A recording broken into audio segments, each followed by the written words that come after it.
Thank you to Studio Sweden Headphones for sponsoring this episode of Film Fracas. Guys, don't we love our friends over at Studio Sweden? We do. We do. Those Swedes know how to make a good headphone. They do. They sent us 2 pairs of their Regent on-ear studio headphones, and Brett and Phoenix have been playing around with them for a few days, and they absolutely love them. Yeah, I got the white pair. Brett has the black pair. They're not noise canceling, but they feel like they're noise canceling because I cannot hear a thing besides what I'm listening to. The sound quality's great. It's stylish. It's comfortable. They're Bluetooth and wired. Which is actually really helpful. One for recording this, and 2 just to use on my regular day-to-day. It's real nice.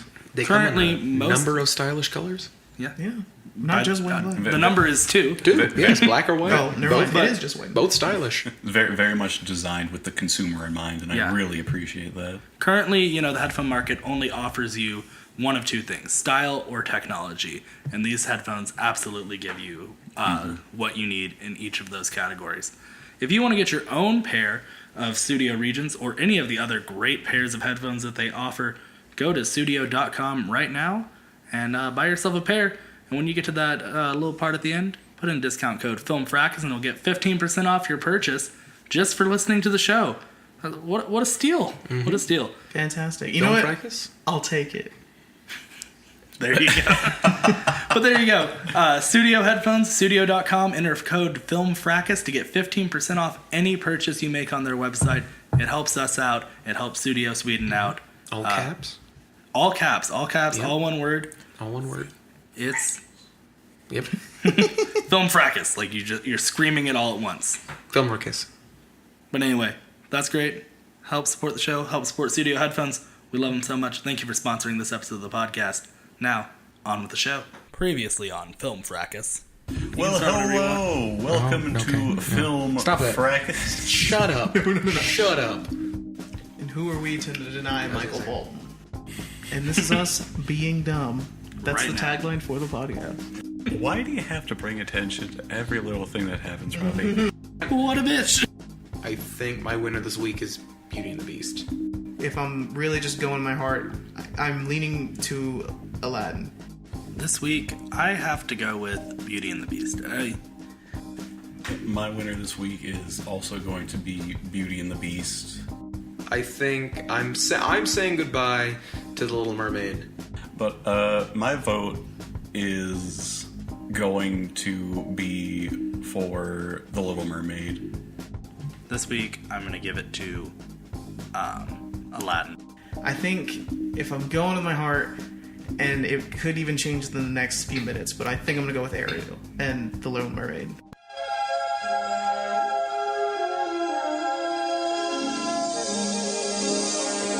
And now, on with the show. Yo, what's up, everybody? It's your boy, Phoenix Zarola, coming at you hardcore. Hell yeah, let's go. Let's blow it up right now. Here we go. Next person that's coming on to the podcast, Brett The Rock Johnson. Happy to be here. Let's hit him up with Carter's Billiards. Hey, how's it going, everyone? And Robbie. Scream. And we got a new episode of Film Fracas. Whoa. Goodness. Oh, yes, This that's is the so name much of more our podcast. hype than any time. It's been so much more hype than any time Phoenix love has it. ever introduced the podcast. Yeah, I wanted to come with energy. Let's good I like energy. it, I like it. Let's write it. Let's go. keep going. Phoenix Let's is just the go on. Space Jam of people. Okay, let's just get it rated. All right. So today we got a very, very intense, very crazy episode. One that'll get pretty heated. Well, what happened? It's the final 3. Yes. It's a final 3. Good. Whatever. Give us a recap. Yeah, give us the recap So, because I'm not ready for it. Last week we did Best protagonist. and we said goodbye to Ariel. Smallest Ariel. of mermaids. the Littlest Mermaid. Little Mermaid. Which I read a criticism. Little Mermaid. I read a criticism about the Little Mermaid after we recorded the episode that I hadn't thought about. It was basically saying Ariel's honestly the worst because she has everything she could ever need, and then is just somehow finds a way to be like, I need more. I mean, that is part of her song. Is I want more. It's like, So she's like the Don Draper wow. of Disney movies. Yeah, it's like She doesn't have agency. We talked about it, but that was last week's That was episode. last week. This This week's week- episode, what are we talking about, Brett? we're talking about music. So that's going to be scores, soundtrack, original songs. So And man, do we have music in these movies. we got some music in these movies. So still in the game, we have Beauty and the Beast, Aladdin. and Pirates of the Caribbean, Curse of the Black Pearl. This will be a little different than season 1's score episode because we will be including songs with the lyrics, songs, original songs. I mean, there were some in Who Framed Roger Rabbit last season, but like in this case, Not the two-thirds of same as these. Yeah. 2/3 of ours are musicals. Yeah. So we thought it would be unfair to leave out the wonderful lyrical Yeah. songs that were written for these movies, and so now we're just taking music as a whole. Yep. Yes. All Which, right. if you haven't listened to anything preceding this episode this season, what have you been doing, and why are you picking up an episode before the finale? Yes, our penultimate episode. I like your chutzpah. Oh boy. Sure. Why did y'all Okay. not If you tell hear me those that? sirens in the back, those are the people just coming to get Phoenix. Who wants to start us off Got a here? dead glare. I'll start it off. All right, Phoenix. How about we talk about? Set it Let's off. bookend it with musicals. How about we first talk about Aladdin? All right, let's talk about Aladdin. So, alphabetical here, but Aladdin. not alphabetical because we're bookending. Yeah. Aladdin. I love the music in Aladdin. I think it's fantastic and wonderful. I love it's so fun. I think it has first off, it has one of my favorite tracks in like any Disney movie, A Whole New World, which is iconic like to an insane degree for a Disney movie. But even, just not even looking at that one, just looking at the other songs, like I love the instrumentation in these songs. It probably is from my background in high school, but I'm a big fan of like mallets and auxiliary percussion stuff. So I love all the xylophone runs and everything, like especially in it's One Jump Ahead, right? Yeah. That's the name. Yeah, One Jump Ahead is all those like xylophone fills and stuff, and it's just and it's all like really fast and fun, and I don't know, it's just very vibrant and very happy, and it's so cool. It's such a fun. I think it captures the tone of the movie well, both like culturally and just like in terms of like the emotion and humor of the movie, and I don't know. I think it's really great.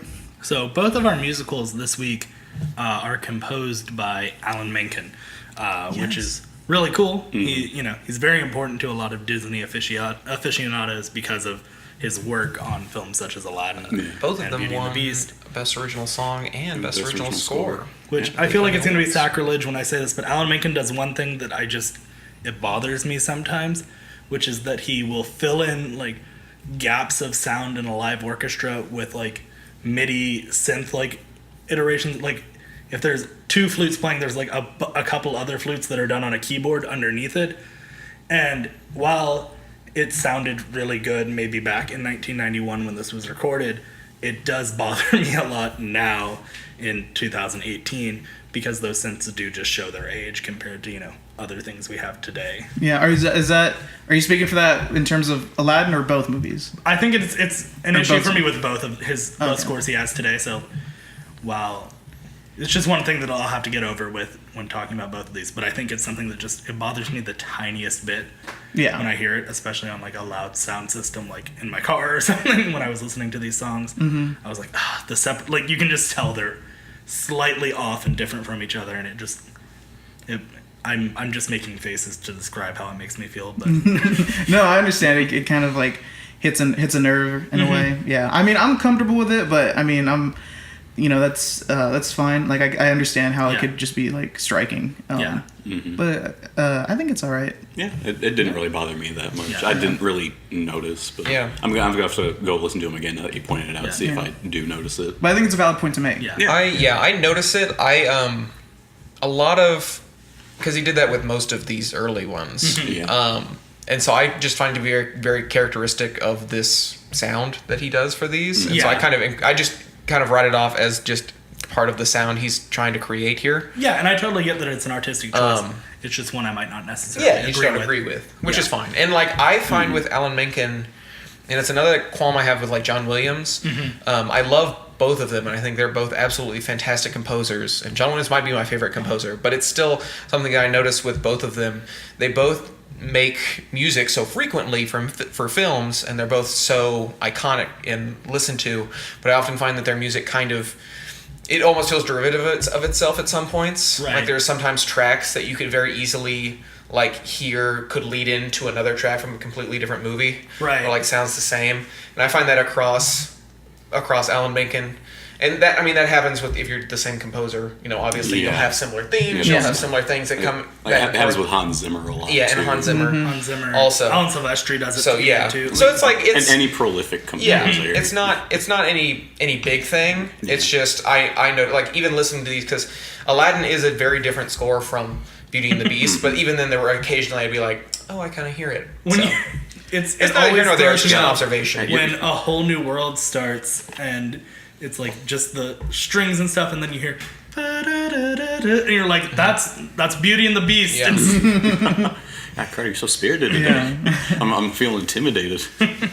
But I will say what Alan Menken does that I love Yeah. is he scores perfectly to visuals. I Oh think. yeah, no, Oh, it's yeah. absolutely Yeah. right. For you sure. hear, street urchins. You hear, even in like just the, like even if you just listen to an instrumental track of Prince Ali Yeah. or something, you can see the visuals. You know exactly which beats are showing. Totally. Like going through these soundtracks, you already are with the movie. You're not Yeah. even watching it. Just like going along with all these tracks, you're there. The images come at you in a different way that another soundtrack could do, where it kind of gets you an emotion. This like gets you the exact movie, which I think is pretty remarkable for a composer to do. It's more than just Yeah. making good music. It's actually making music that'll bring you to moments and bring you to actual Yeah. images. I will say though, are we still talking about Aladdin, or are we just talking Yeah. about Alan Menken in general? Yeah. Okay. So if I'm talking about Aladdin. Of the 3 scores today, I think I have the majority of my qualms with Aladdin. Oh. I absolutely love a number of individual songs in Aladdin. Prince Ali, one of my favorite songs in any Disney movie. Friend Like Me, absolutely fantastic. Whole New World. Even One Jump Ahead I really like. But there's something about the cohesiveness of the music, listening to it from beginning to end. I often find that it's one of those where it has a number of standouts, like these songs, but then as it kind of transitions between score and music, that sometimes it can get a little muddled, or you kind of lose track of what's going on in terms of the music. Whereas something like Beauty and the Beast, and we'll talk to it when I get there, but I think that has a very cohesive score, that the music feeds into the orchestral score and vice versa. And then Pirates of the Caribbean, obviously being a complete full orchestral score, I think is quite well done in itself, and it has a natural transition from song to song. But I think of the 3 that we're talking about today, Aladdin perhaps does that the weakest. And I do find that it maybe doesn't have the most kind of individual themes. It's got a very kind of, like, it's got a couple of central themes, and most of them are the music that is sung with any musical.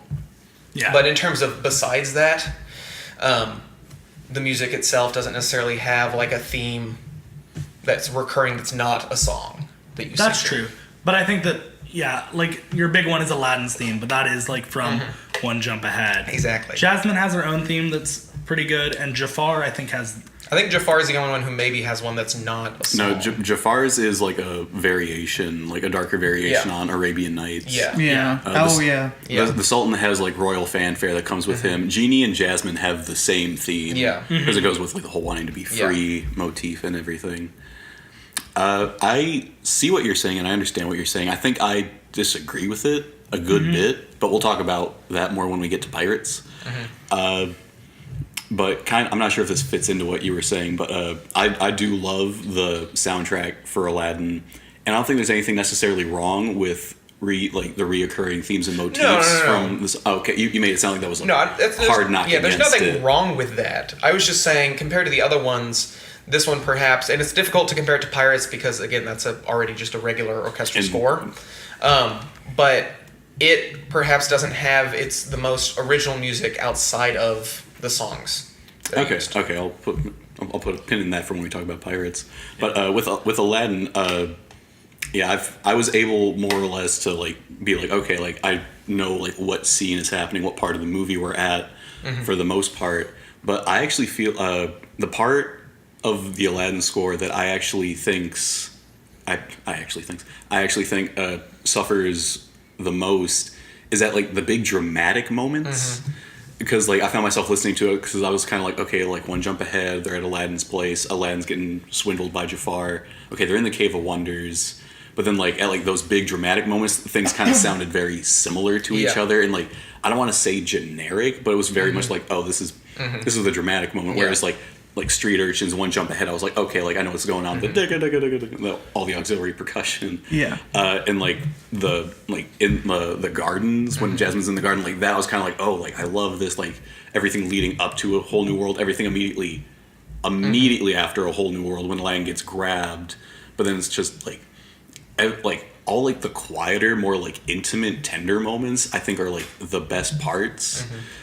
And like so I just felt like the dramatic moments just felt very just I was kind of like, oh, okay, so this is the genie being evil, this is them on that snowy mountain, this is Jafar singing his weird song or whatever. I was kind of like, but like everything else I thought was like, okay, like this is all really good. I liked how they used all the different motifs and everything, because I honestly had never noticed that they reused Arabian Nights and One Jump Ahead like as those characters' themes. I was like, oh, like that's I thought it was really good. I thought it was really cool. Yeah, that's cool. And I was just saying, I don't mean to look at you when I'm saying this. It's just and the other thing I was going to say is, Robbie, you talked about it a little earlier with Alan Menken doing like, you can feel the beats of the movie and the music, and I think that he does that exceptionally well. There were just a couple of moments in the soundtrack that I was listening to that it to a point was almost like the reaction of what's happening more than like the musicality of it was a little cartoony at times. Yes, like in the final battle at the somebody hits in like the ground. The final battle at the end,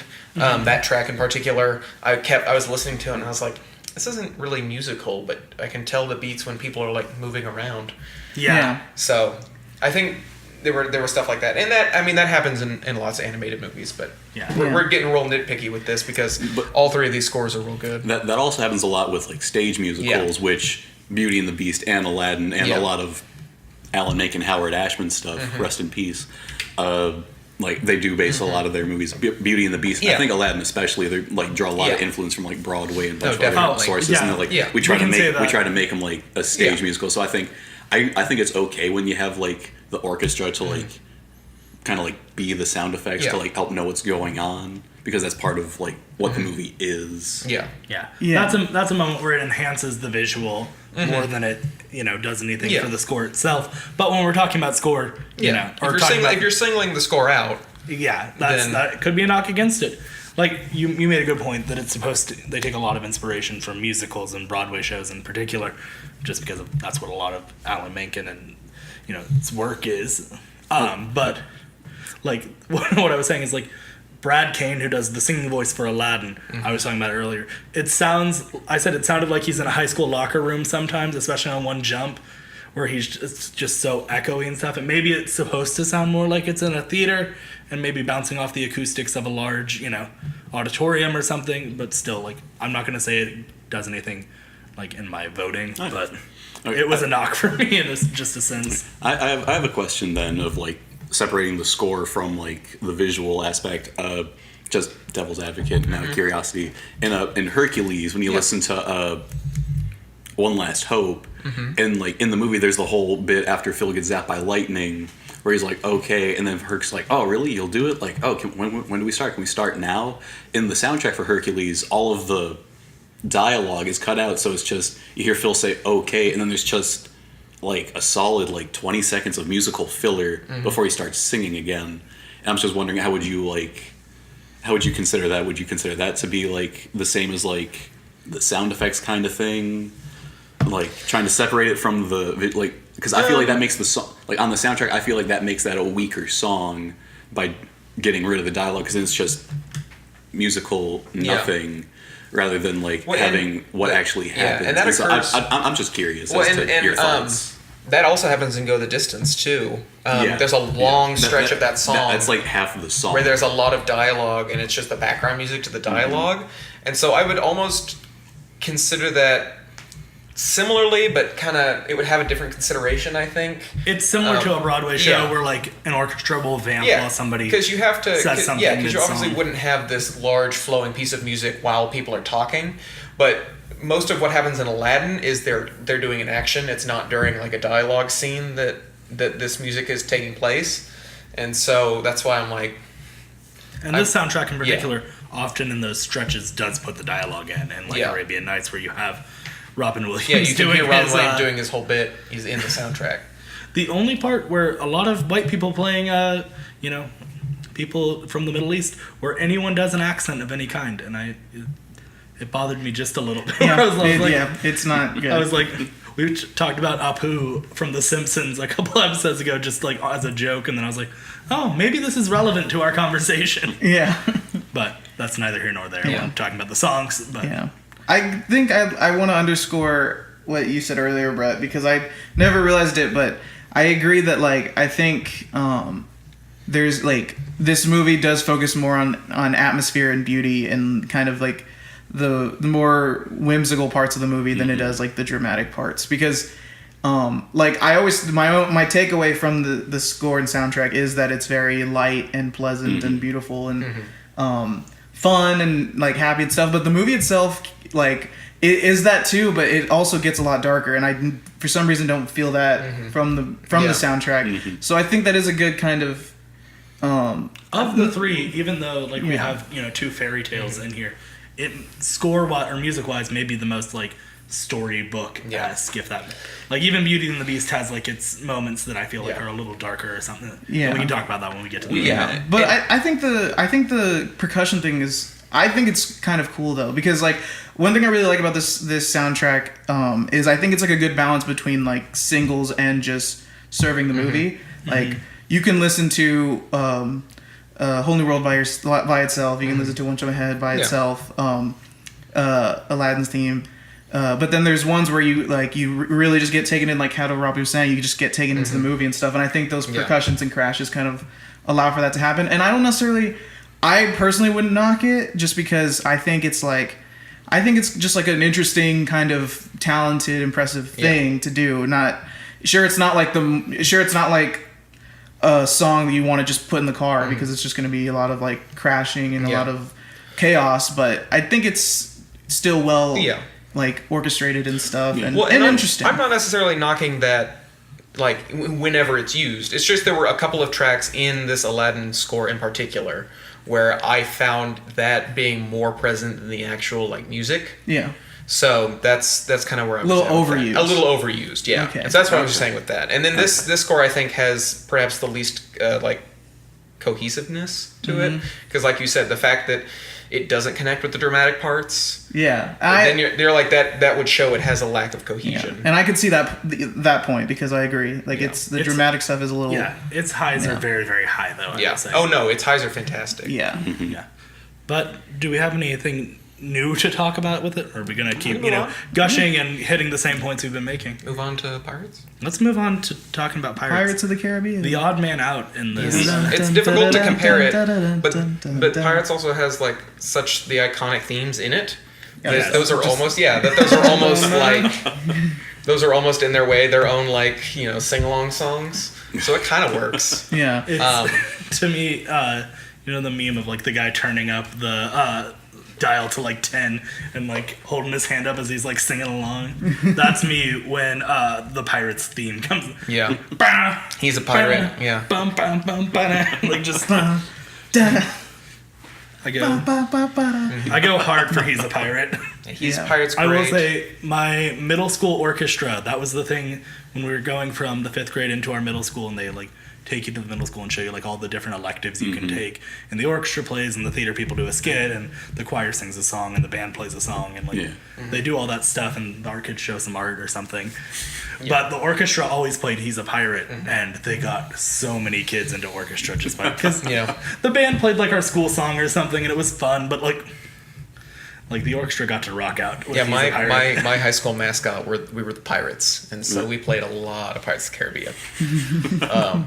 It was all a lot of fun though. But Wikipedia refers to it as their the film's main quote unquote swashbuckling theme, and I think that is the best way to refer to it. It is very swashbuckling. Film's an appropriate amount of swashbuckling. Well, and if we're talking about like, so technically on the album it's credited to Klaus Badell. I said Badell. I think it's Badell. This thing has such a troubled, rushed production. But yeah, Yes. but Klaus Badé was a student of Hans Zimmer. Like Hans Zimmer was the main composer They on collaborated. it, and then he got the credit for it. And then Hans Zimmer got credited on all the subsequent films, except for the fifth one, which was somebody different. And Alan Silvestri was hired TIL. originally to compose Yeah. the music.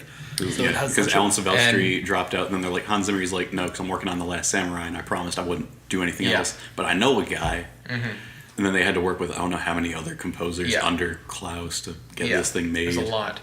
But I would say that this kind of this Pirates theme is one of the most iconic movie themes. Like you hear it and you instantly know. I think it's a real testament. And the thing about this movie is that it has what I like about it is that it has a different theme for each character. Like there's a Will and Elizabeth theme, there's a Barbossa theme, there's a Jack theme, there's the He's a Pirate, which is also kind of the Jack. But the fact that it does a good job of playing it with the character, but then also in two characters in the same space, they can mix them together, which some movies don't necessarily do the best. And they transition from one to the next, and then they can kind of change the theme depending on the situation. Is a skill that you don't always get in like a film composition for a score, and I think this film does it very well. I agree. This isn't really a note, but I put on this score when I was driving to Whataburger earlier, and I accidentally went like 55 on the street just because I was getting so into the music, and I was like, I'm on this adventure to Whataburger, and then I just went fast. I was like, oh, I'm going too fast.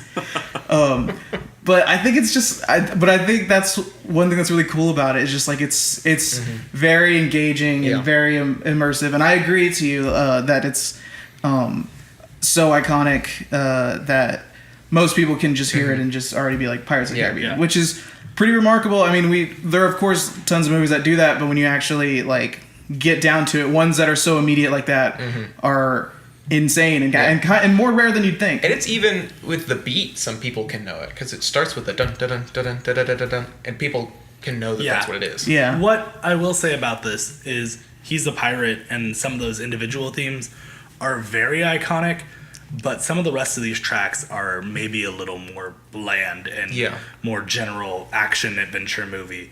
I think it was when I was reading up on this, there was one critic who described that like other than the main theme for the movie that starts off and starts the credits and everything, that this music could easily be about an alien attack, police force raids, chases for nuclear weapons, or any other militaristic setting. Like, and I think they make a pretty good point there is that like you have some of the very great swashbuckling moments, but maybe the rest of the movie is just a little generic, has maybe some of the same issues that like a Marvel movie has that we. I would say I think there are definitely tracks in it that are kind of that generic action adventure track. I don't necessarily know that it's that generic that you could say it's like a police raid or something like that, because I think just the instrumentation in it. Yeah, I don't think it's an alien invasion. That's a little. It was scathing. I don't. Yeah, totally agree. I think the instrumentation in it itself kind of conjures either a seafaring or like swashbuckling kind of thought. I think that this film does a really good job, and we talk about it with any score, of establishing atmosphere. And it's especially good at transitioning from like a high to a low. So say you're going from the heroes doing something to the villains. They're very good at the quick transition from one theme to another. And then kind of establishing that, this is the bad guys. And you can tell because it's much slower and it's got the like the dong dong. And it's so, I think that works well. But I agree that it definitely has some generic parts in it. That's a good point to bring up, because obviously I haven't gotten since like seeing it before we started the season, I haven't rewatched it since, but I feel like if I wanted to rewatch it after having listened to the music, I bet where this shines is like when it's transitioning and like in the establishing shots before it gets into dialogue. Like I think that tone will like like those kind of like good and evil thing that you're talking about is where it hits it, because I like some of the songs like in the middle or like in the transition are pretty just whatever and stuff, but a lot of like the first like couple seconds or something like that, like just enough to like transition into something or just enough to like set a tone, are like noticeable and easy to identify too. So I bet this movie, I don't know because I haven't seen it since, but I bet that's where it shines in its music is transitions or leaving and going and coming to and stuff, not necessarily like underscoring actual moments and stuff, because I think this is actually a little bit not a direct opposite, but I think it's like kind of an opposite to Aladdin, where I feel like it's got its big moments, but it doesn't have like the smaller moments, or like the more longer case things. Whereas like we were talking about Aladdin kind of like falters a little bit on its stronger moments and like, relies more on the actual visuals. So I think it's interesting. Yeah, Right.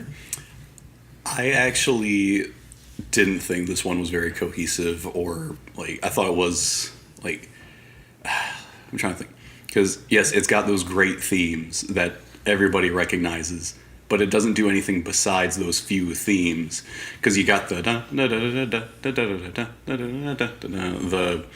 he's a pirate, and then the song that plays when like Jack is introduced, and then every track after those is just build up or falling back from some variation on those same melodies, and it's just like everything just kind of sounds the same after a while, and it was just like I couldn't hear any difference in between the good, like when the good guys were on screen, when the bad guys were on screen.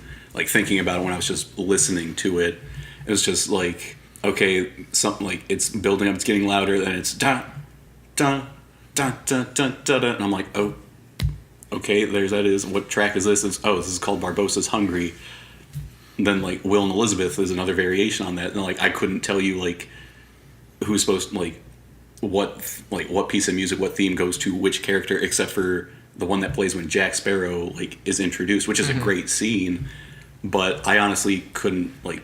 And you say like these things are so iconic, everybody knows them. They're like on par with like the musical numbers, and I think that's incorrect, because with the musical numbers in Aladdin and Beauty and the Beast, they each sound different, and you can tell which one is which. And I guess that goes with them being a song, but they each sound so different from each other. And then the musical themes are made so much different, like throughout the rest of the movie. Whereas with Pirates of the Caribbean, it's these same pieces of music just used over and over again. And I understand part of that is from like the limitations and the time like constraints that Klaus had when he was making this, but still it just sounded the same and started just sounding repetitive and not grating. But I was kind of like, okay, we get it, he's a pirate, that same piece of music, something's happening. And there were also a lot of tracks in the middle where it was just like something big was supposed to be happening, and it just sounded loud and harsh and unpleasant. And I read up on it, and apparently when they recorded some of it, they recorded with the gains so high that it caused distortion. And it's just like that's just recording 101 is that's a no-go. And so it's just, even without, I don't know where the distortion was, but some of it just sounded so loud and harsh. I was kind of like, this isn't pleasant. I guess the ship's blowing up or the bad guys are on or something, but everything was just some variation on he's a pirate or the Jack Sparrow theme, because I don't know what else to call it. And it was just kind of like, and I felt there was no difference between highs or lows, because I felt the whole thing was just highs, and I thought it was on the same energy level the whole time. And while it is a great energy level, I was playing Dark Souls 3 while I was listening to all these tracks, and like, yeah, I was getting like, there were moments where I was like so into it. I was kind of like, this game's terrifying, this score is freaking me out, like, my god, the energy in this room is intense, don't touch me, you'll explode. But still, it was just kind of like, it was just high the whole time, and a lot of it just sounded bland. And I just like, and I couldn't tell you what was like where we were in the movie, what was going on, like I could with Aladdin, or when we get there, Beauty and the Beast. And so it's just, yeah. I will say, just in response to that, I think one thing that I've always thought was kind of a weird thing with the score is that a lot of the, like, if you look at the track, like you were mentioning, looking at the track names, the track's name were made before they were recorded. I know, I got that, and so I looked at that and was like, wait, this is not what's, and I got confused on that, so then I was, but then that also, like, so I was like, okay, so now I'm even more in the dark about, because I think, where like, we are. The Black Pearl actually has Will and Elizabeth's theme in it. And it's like, it's a whole bunch of, the tracks never really line up very well And then- with Do they just And then- correspond what it with like actually is. scene names? Yeah, it corresponds mostly with the scene. And But then the Will and Elizabeth track also has like yeah. just more music from that Black Pearl track, and I'm like, Yeah. so are we on the Black Pearl? We with Will and Elizabeth where? Well, and and- so it just Yeah. talking about with like Aladdin, like Robbie said, like being able to just so perfectly visualize like Yeah. where we Yeah. are, what's going on. With this, I was just kind of like anything could be going Yeah. on. I couldn't tell you when it was supposed to be the good guy theme or the bad guy theme because it was all just the. And I know the music doesn't line up with all the track names, but the one that I thought was like, oh, like this is actually like really good. I can picture this was the Underwater March. But like as soon as I thought that, it just built up to dun dun dun dun dun dun. I was like, there it is, because that's almost every single track of that score is just build up to some variation of that. And after a while, it's just kind of like, okay, I get you had time constraints, but like. There needs to be something more to it. I disagree a little bit, and this is obviously where we're getting into a more subjective argument. Yeah. I think that there are differences. Now, granted, I have listened to this score probably 100 times, like just on its own, and then probably seen the movie more than that. So I'm very familiar with, like, I can listen to the score and probably recite to you like what the scene is currently happening from got listening to the track. So to me, it's Yeah, and then, more difficult to see it kind of from your point of view. and then it's hard to argue Yeah, with the subjectivity. because I listen to it and I'm like, I can very clearly tell that this is when the bad guys are in, and this is the bad guys theme, and this is the good guys and, theme. and but that's something that yeah. So I understand. Yeah, I understand where you're coming from, and I do grant, like I said earlier, I do grant that there are definitely parts where it's kind of generic, and there are some of the action where it does get very bombastic. In terms of a film only using the same few themes over again, I think with this it kind of works because a lot of times films will use the same theme without variation, and the fact that they vary these themes so much and kind of put them together or like kind of deconstruct them in certain ways in the composition, it's kind of I give that a plus because it does more with it, especially if they didn't have the time and stuff to do what they made in the time that they had. I think was really good. So like I understand that, and I understand like it. Like I do recognize that like it does try to do some variation, while other movies will just kind of redo the same thing. But I think my gripe is that just like every track is like it's just a little variation just to get you to that same theme, and everything's just kind of like I made a joke about it, like when I heard it come on, when I heard that same theme again, I just imagined like I was at a concert or something. I was just like, whoever was up on stage was like, hey, you guys want to hear that same song from Pirates of the Caribbean? And I was just like, yeah. He's like, well, here it is. And it's just, and I just felt like every track was just a slight variation of something, or something just a little different, just so you could get to that same theme. I was kind of like, okay, like we get it. I see where you're Swashbuckling. coming from. I do think it's a little hyperbole because I mean, not every track does that. I mean, like, but I it's definitely just see where you're coming. They definitely use it a lot. one of They those use it a two lot, themes. yeah. I think It's like when Bruce Springsteen plays a show and he just keeps teasing Dancing in the Dark, but you know it's going to be the last thing he plays. Or like Europe when they play the final countdown at the beginning and the middle and the end of the concert. It's and never the encore. final countdown. Yeah. I think I live in the middle between you guys because I what totally I'm see your feeling point, too. Brett, that it's that it rides the themes a lot or whatever. Like it definitely, there's a lot of times when it really there's a lot of times when it really just kind of builds to like a return to the theme, which is like I'd say pretty common still in soundtracks, but I agree that they kind of overuse it too much.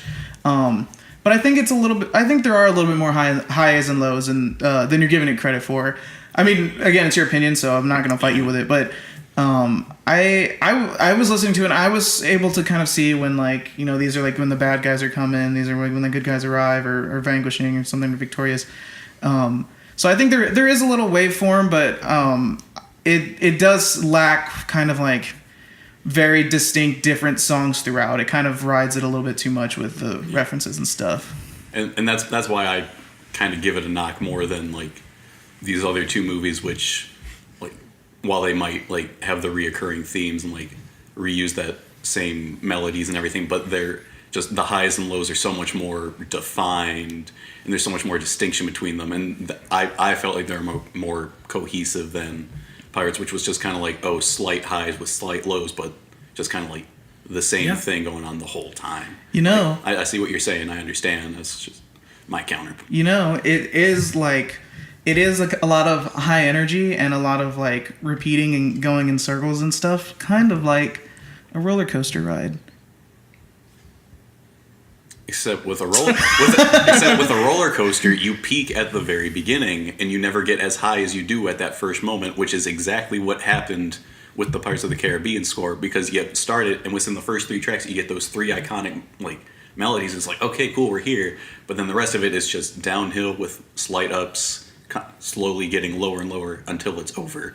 For sure. Wait, was that a counter to my point or on my point? It wasn't. Okay. I didn't really have a point. Using your own metaphor I was you. turning it against you. It's like a roller coaster. Like, yes, roller coasters are exciting, but they ultimately just get lower until they slow down and diminishing stop. returns. Yeah, that's what you're saying. You peak early, which is. I was like, you're right. This is like a roller coaster. I would just but say not in that, the good way. to be fair, the score ends with "He's a pirate," and they use it in the movie, very similar to like how Star Wars ends with their fanfare. Yeah, but they bring it back. So I will say the excitement they definitely bring back at the end. Yeah, but that's. It sounds like some of us are going to have to agree to disagree. Yeah. But let's go ahead and move on to talking about Beauty and the Beast. All right. The other film, it shares another similarity with Aladdin in that both love themes from these movies have a duet version at the end of it with Peebo Bryson, of all people. I noticed that. So when I went quiet while we were talking about Pirates, it wasn't just because I kind of made my points, but like I started getting really deep into the Peebo Bryson Wikipedia over here, just being like, he's done 3 Disney features where he is that soulful Disney voice that you think like they play his version of a lot of their songs at like the parks all the time. It's quite. So he did Beauty and the Beast with Celine Dion very famously. That's kind of his big callback. That's kind of the touchstone of his career. Did A Whole New World with Regina Bell for Aladdin, and then did As Long as There's Christmas with Roberta Flack for Beauty and the Beast: The Enchanted Christmas. As Which well is as the very Wishes strange. theme. That is really weird. But 2 of those are really say, good. dude's killing it. One of I them- always But look. he did Disney Parks and Nerd stuff. He did with Kimberly Locke. He did Wishes, which was a big part of the fireworks show at Magic Kingdom for a very long time. I do always look forward to in these scores the like very 90s cover at the end of every soundtrack, because it's like you'll be listening to the score and you're like, oh yeah, and then and it's like the synth chime. yeah, and then you just hear you just feel the 90s coming through your radio, and it's like, what is this? I feel myself getting transformed. Yeah, That's like, okay. Were we okay, this is just quick. Are we counting those? No. Okay, No. good. 'Cause Those are really just I singles didn't to help listen. promote Yeah. the film. okay, yeah, they like Yeah. started and I was like, Okay. no. Yeah, the Celine Dion Beauty and the Beast was literally just to like market the movie. Yeah. But That's like become, people like, got the upset when iconic. the new Beauty and the Beast ended with Ariana Grande and John Legend doing it over the credits, and I was like, that's how the first movie ended. It was just Peebo Bryson and Celine Dion. Yeah. And I was I think that was just people being like, "Oh, this movie was unnecessary and it's not very good." So, That's- like, why you got to fair spit to on say. it after stabbing it? Or But this is- something like that. But like, yeah, it's like that's what happened. it's like this is the movie. This is But I they're think just updating that. I think it also just showed like how unoriginal, unnecessary this is. It's John like, oh, Legend you is guys our want new Peebo Bryson. You- Fight me. you guys want a beat for beat remake I of think I Beauty like and the John Beast? Legend more than Peebo Bryson. Do you? He did a lot of stuff with Roberta Flack. Well, you guys can do Quite that the on career. Natalie Cole. Fracas head to That's head a or whatever Fracas. we're doing. Yeah. Let's I mean, I let's don't know rope it much back about in Peebo here. Bryson, Let's, I'm not gonna- I also don't know that much. okay, we got Beauty and the Beast.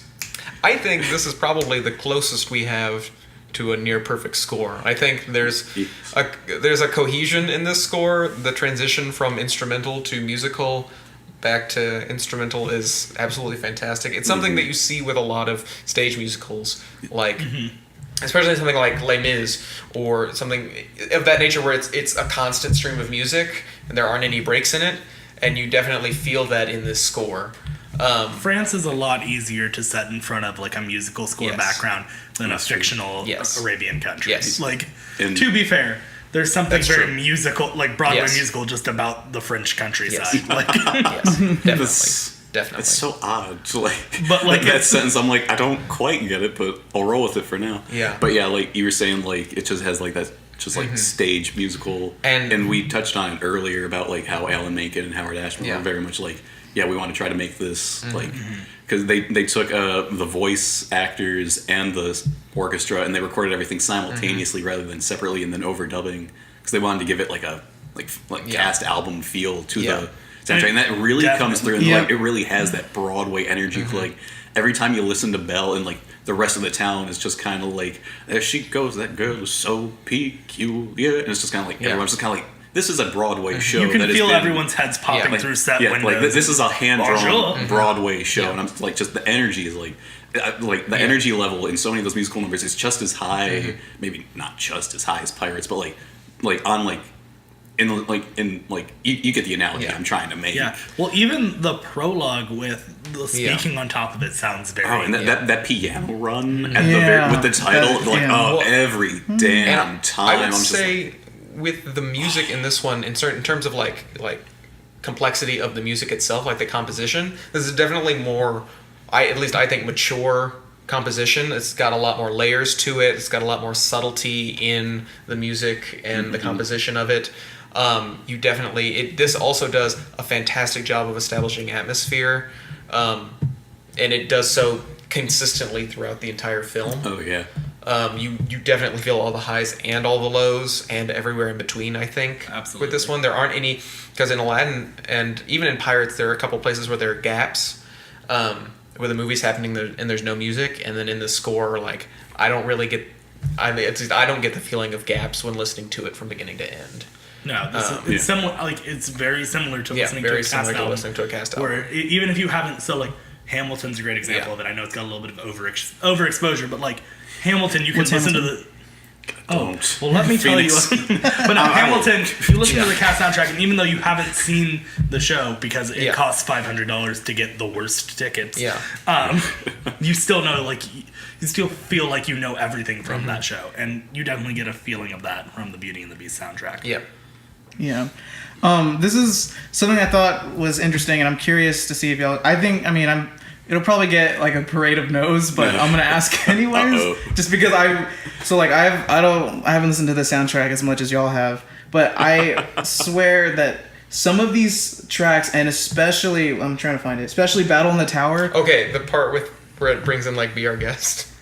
No. Okay. But what were you gonna say I on was that? going to talk about that too. There's a part in the Attack on the Tower track where it's a whole like part where they bring in like Be Our Guest in it, and it's when the furniture is attacking. Yeah, because it's the battle scene. So they take Be Our Guest, the mob song, and a couple spots from Gaston, and mix them all together because that's literally what's going on. It's chaotic, but it's kind of ironic and fun. It's cool, and it again shows more to the complexity. Yeah. What were you gonna say? I was just gonna say before that, like more towards the first half of that song, it's like I swear it's and like some other parts too, but especially that one.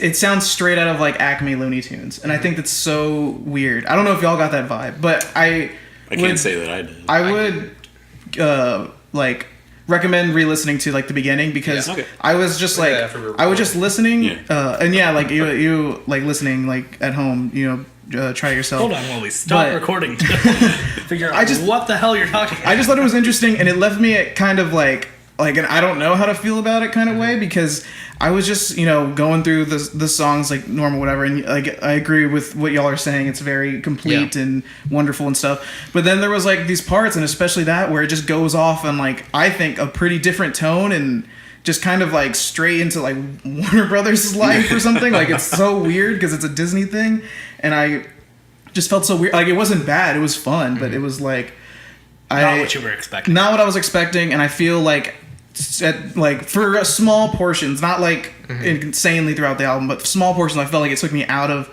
the theme and atmosphere that it was making, just because I was like with the beauty and kind of the gracefulness of the house and stuff like that, and then randomly I just couldn't stop thinking about like like Bugs Bunny dancing around and stuff like that. I don't know. Like, I'll have to read because I'm not. Yeah, I'm not picking up what you're. Yeah. yeah, But I'll have to like I said, I listen- yeah. expected this because I mean, one, y'all are more fans of it, and then two, like it's just a weird thing. Yeah. Like I don't, Yeah. I'm pretty sure I'm in the minority in the world, but I just got that vibe, and I was very I thrown will off say by it. when I mentioned the bit with where they bring in Be Our Guest again, I was listening to this while I was driving yesterday, and I heard the Be Our Guest. I wasn't really paying attention to where I was in the album, and I just started hearing Be Our Guest, and I was like, why is this coming back? And I looked at the track, and it was Attack on the Tower, and I was like, why is this here? And it took me a minute to remember why they used it. Because there's a part where they mix it, but then there's a part where it's just the Be Our Guest, like that and it's took me- very jarring in this like dramatic moment. That took me by surprise too, because I was like, wait, hang on, there's not a reprise of this, was? But then like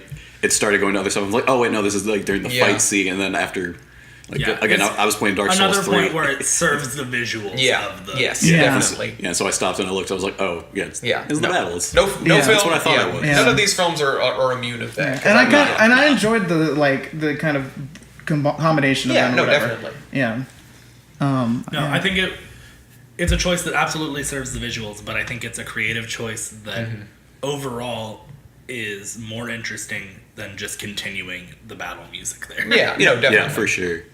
Because I think that's like a battle, like that's a high moment that I think does a little bit better than at least me personally for Pirates. Because for Pirates, I couldn't tell you like which battle was which. Whereas with Beauty and the Beast, I know there's only the one battle, but I could definitely tell you like, or maybe that's just because there's more. There's only the one high with a lot more lows in Beauty and the Beast than compared to Pirates. So I don't think I thought this one through, guys. Well, Sorry. I think what you're getting at is kind of one of the things we talked about with Aladdin. Minkin does a fantastic job of composing to the beats of a movie. And I think, even when you're listening to that one battle, even though you know it's the one battle, you can tell where you are in the battle. You can tell, what's going on.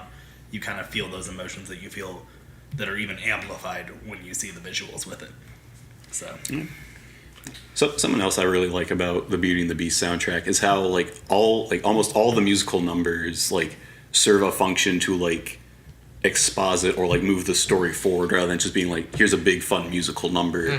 Yeah. And the one that immediately comes to mind, and I got into a heated debate with a one Joy Clausen before the podcast about Prince Ali. And with Prince Ali, it's fun, it's great. I love Prince Ali, don't get me wrong, but it's what happens in that song other than being oh, here's Prince Ali, he's coming to the palace.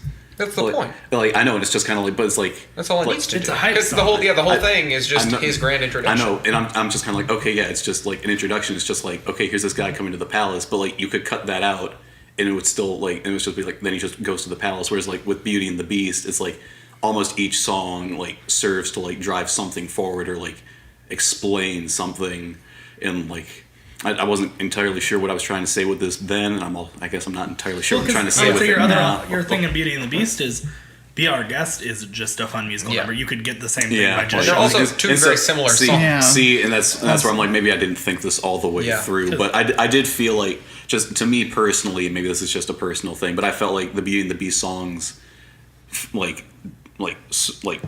don't want to say did more because that doesn't sound fair. I would agree that Beauty and the Beast has more expository songs than say Aladdin. Just more songs that serve the story. But I would say that's not a knock necessarily I know. against Aladdin. I wasn't saying it was a knock. I don't want you guys to think I was saying it was a knock at all. I was just saying I liked how it did that in comparison to some other movies. Yes. I don't even know I don't know if I'd necessarily even agree to that. I feel they're very similar and I didn't listen to the Beauty and the Beast and think there was more story in it than Aladdin. And that's why I was saying maybe it's because maybe this is totally personal preference. Maybe it's entirely subjective kind of thing, and so that's why I said maybe this isn't fair to say. I would just say it's just a thought that I had, and clearly I'm in the minority on this. Yeah, shout out to Joy, I'm on your side. I think girlfriend of the podcast. I think Prince Ali is definitely very important to Aladdin, but I agree that there are more exposed because you look at Beauty and the Beast and it's something there is all about what's happening in the story. Yeah, something there is to accompany a montage. Yeah, Belle, Gaston, all of those are expository for the character, so you learn who the character is. So they're definitely the mob song are all definitely about moving the story forward. But then you also have something like Be Our Guest, where there's a lot of songs Yeah, in Beauty and even the Beauty and Beast. the Beast isn't necessarily the most. It's just more about like the celebration of. Well, yeah, there's a lot of songs. What they do with these is that there are moments that could just be visuals accompanied by score that just show you what's happening. Yeah. And instead they put lyrics to it to exactly. make Which it is a little more engaging, make it a definitely little more like fun. a musical. And when you're Yeah. listening to it on its own, rather than these disjointed musical numbers, maybe like in Aladdin, where you're like, okay, I have to remember what happens between one jump and Friend Yeah. Like Me. You get, the mob song and Be Our Guest, and you're like, I can, song for song, beat Yeah. for beat, I can remember what's happening in this movie. Yep. This is sort of a small tangent since it seems like we're getting towards the end of talking about Beauty and the Beast. Have any of y'all seen like the Beauty and the Beast stage show or like the Aladdin like I live have show? not. I've always wanted to see the Aladdin on Broadway, but I have not seen it. I've only seen recording. I haven't seen it in live or whatever. Yeah. But I don't really like the Beauty and the Beast one, like the live show. I know Really? this isn't applying to my opinion of what I'm going Right, to pick at the right. end or whatever. But I don't know. It just seems like it kind of feels less immersive, which is strange because theater is almost usually more immersive because you're there and stuff. But I just feel like it takes me out of it, and I think it just works better as a movie. Like it's weird to me, like how the furniture people are like huge humans, like bigger than Belle and stuff. When in the movie they're supposed to be like the furniture in the house, and like that's strange to it. Yeah. I don't think it transitions as well. Like What I will between say, scenes. it's funny because we have very differing opinions on it. Beauty and the Beast, I saw it in 2005, so I was much younger. It inspired my love of theater. It made me want to. Really? It's the show, and I did see my local high school put it on, and it's still one of the most fantastic shows I've ever seen live. It's what made me want to join the theater department when I eventually got to high school. So I have very fond memories of it. And I'm not trying to make you not like it. I'll just for express my opinion. No, you have some very valid opinions. I just remember it very differently. Well, and talking about the live action remake, which I didn't mind. Again, I agree that it wasn't necessarily the most necessary, but if they're doing it anyway, I didn't mind it. I definitely, in that movie, talking about like something like Belle,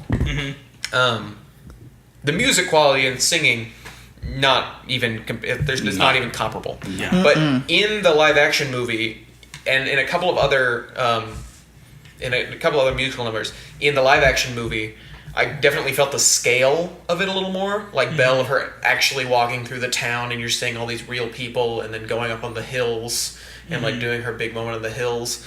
I definitely like visually felt the scale of it a little bit more than in the animated film. And so I think kind of with like, if we're talking about in a different context, like a stage musical, Yeah. I mean, that's all I really have to compare it to is like the live action film. Yeah. And so that's kind of how I felt about that. It's not, again, that's not really anything Like, on that may anything just be else. an issue of Yeah. depth. You lose some depth. Yeah, no, when you lose only some have depth in a a drawing. stage to work with, Yeah. and you have a drawing, No, you definitely. have, as Definitely. much as you can do there, and then when you have a But camera and that was just- computers, you can do. Yeah. That was my obtuse observation on that. and we'll reel it back in. Yeah. Sounds like we kind of talked about these three movies. Real quick, before we do our voting, let's go ahead and thank our sponsors. Studio. Studio Headphones, they sponsored the podcast again. We've loved collaborating with them.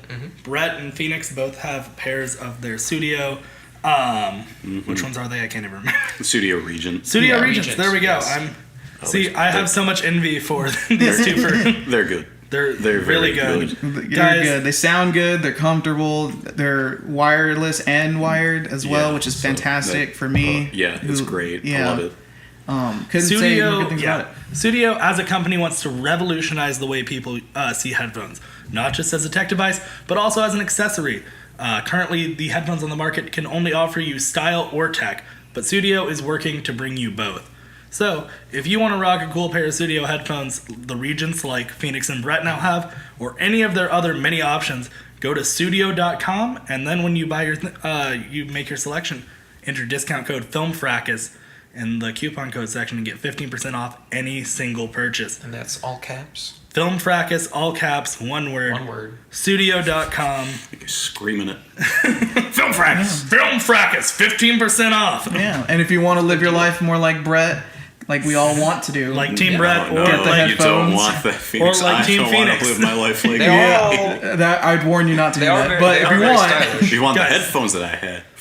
Guys, these things are awesome. 24 plus hours of active battery life. These, Yeah.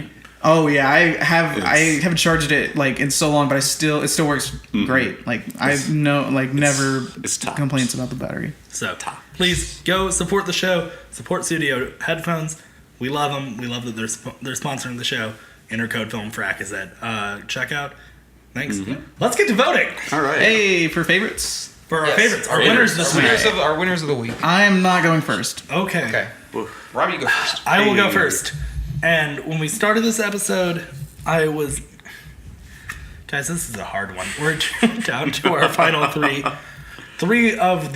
Our final four, our final three are three of my, 3 and 4 of my favorite movies of all time.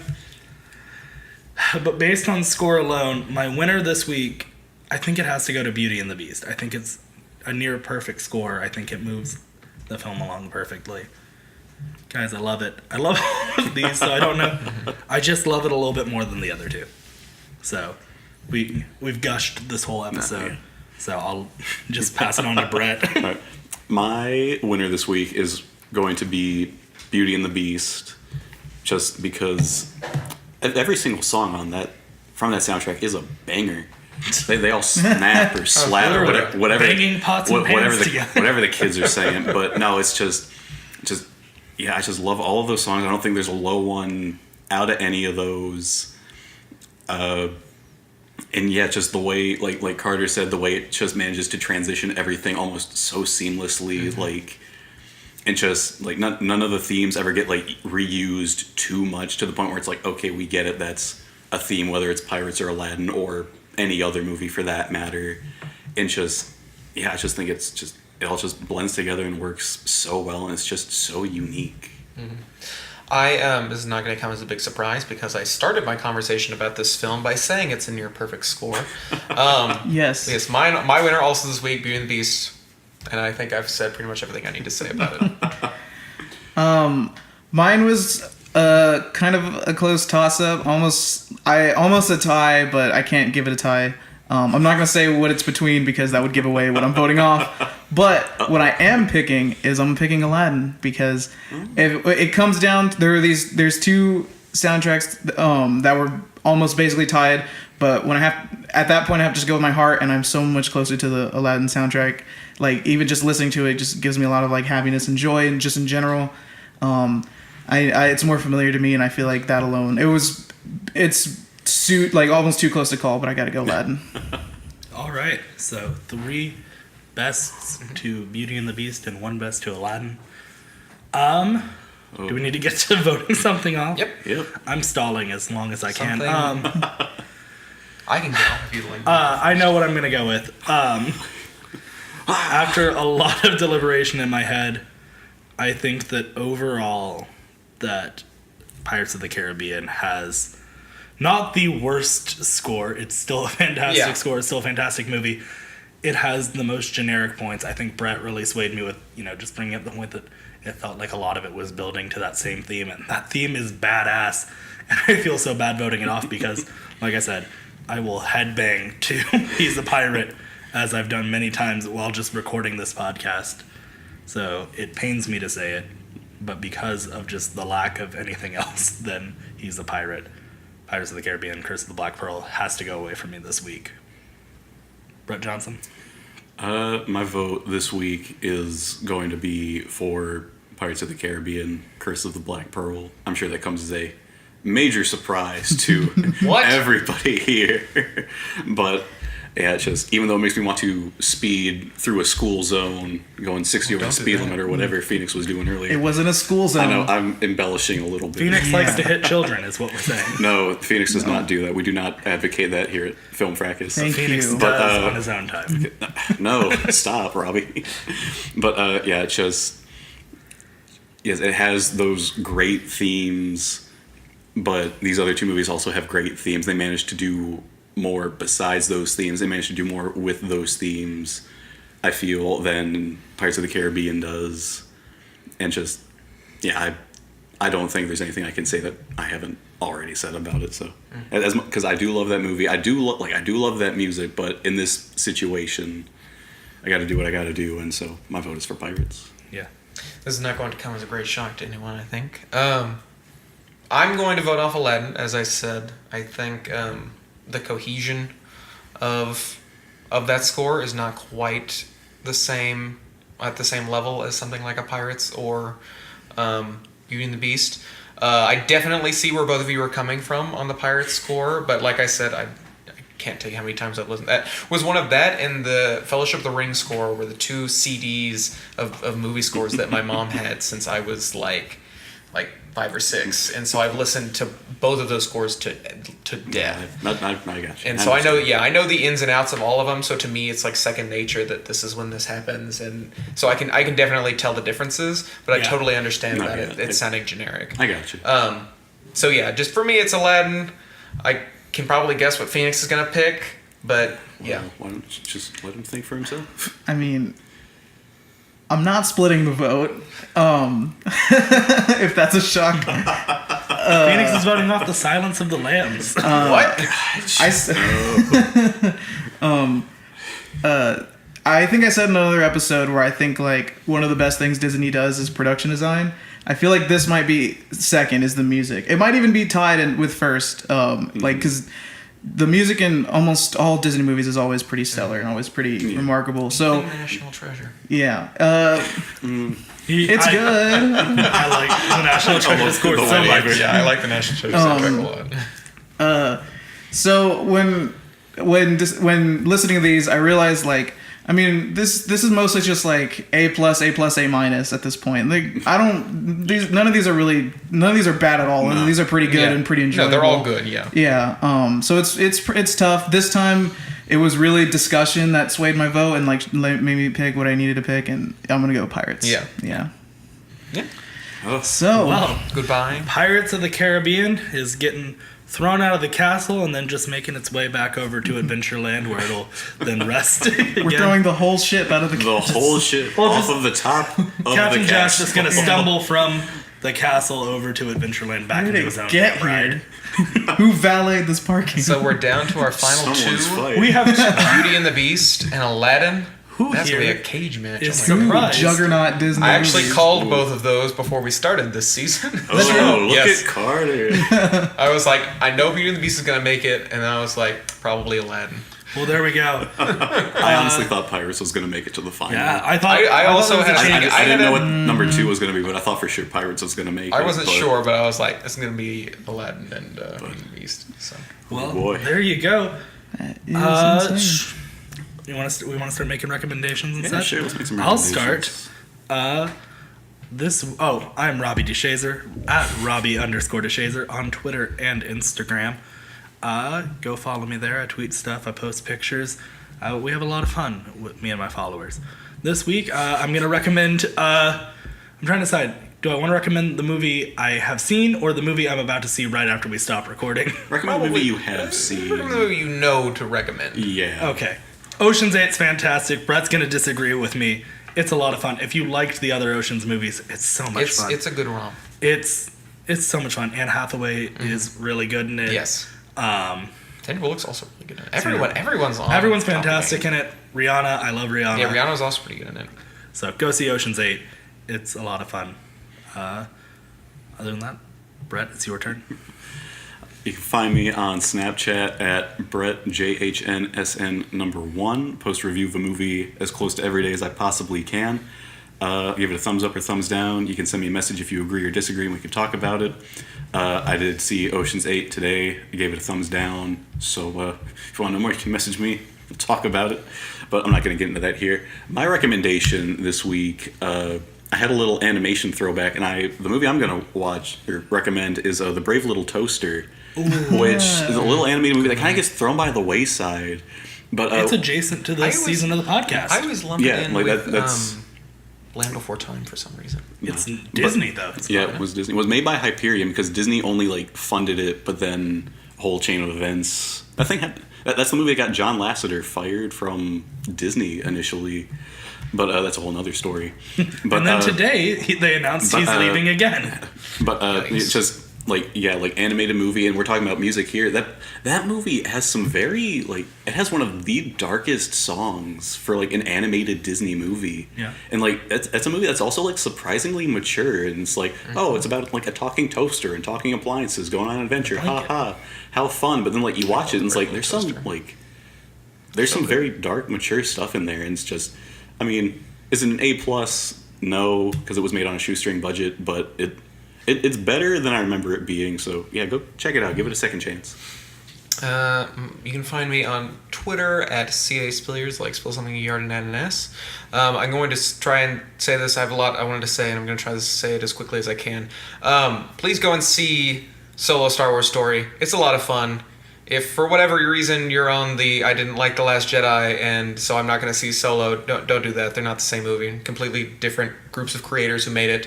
It's a lot of fun. It's not any spectacular piece of cinema, but it is really good and it's absolutely beautiful. The cinematography on it's great. So I highly recommend it. See it twice if you've already seen it. I found I like it more on subsequent viewings. So please go and see that, and also don't bully people just because of who they play in a movie. Don't bully people at all. Don't bully people at all. Film but Fracas also does not advocate bullying. Yeah, but also like strictly anti-bullying. Actors and their Unless it's your friends. Yeah, actors and their characters, two different people. So don't be a shithead. Yeah, don't. It's terrible. That's what those people are. And Shitheads. don't demand people quit their jobs because you don't like a movie. Yes. God. There's better things to fight about than pop culture. Okay. Says a film Says practice. the people who make a podcast about fighting about Yeah. pop culture. Yeah. I'm at BombSPhoenix on Twitter. You can follow me there. I hope I tweet things you like.